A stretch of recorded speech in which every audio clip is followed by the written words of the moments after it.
You've got to kiss the ring, or the only way to be at work is to suck up to your boss. But I beg to differ.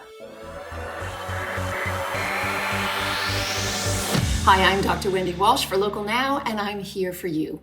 I have a PhD in clinical psychology, and I'm particularly fascinated with how human beings interact with each other, whether it's in intimate relationships or business relationships. Today, I want to talk about how to manage your manager. Yes, it's possible. You've probably heard the old adage, you've got to kiss the ring, or the only way to be at work is to suck up to your boss. But I beg to differ. I call managing your manager basically being a positive influence on them so that you can improve the relationship between both of you. So how is that done? Well, first, get to know them a bit and learn what keeps them up at night. What do they worry about the most?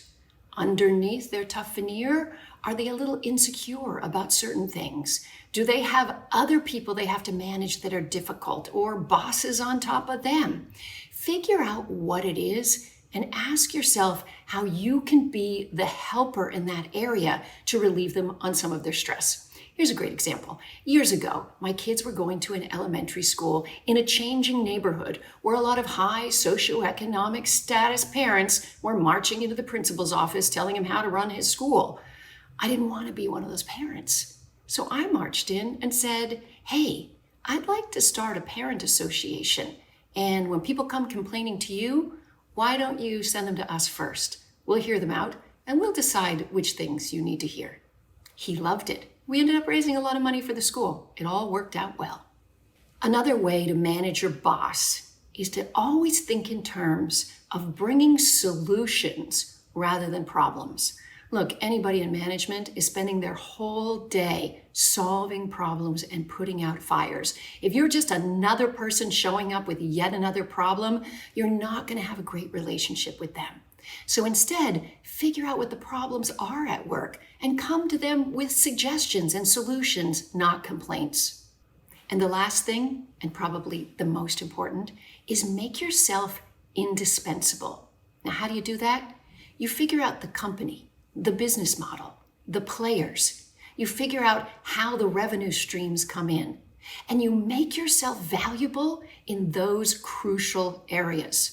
Most capable, healthy, confident bosses love employees that spread their wings a bit, especially if it's bringing in more revenue to the company.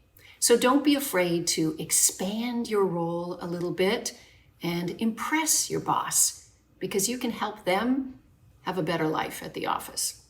And all this isn't to say that every once in a while you have to do a little ring kissing, you have to do a little sucking up. I mean, bosses are faced with problems all day long. Why can't you be the happy employee who reminds them how great they are?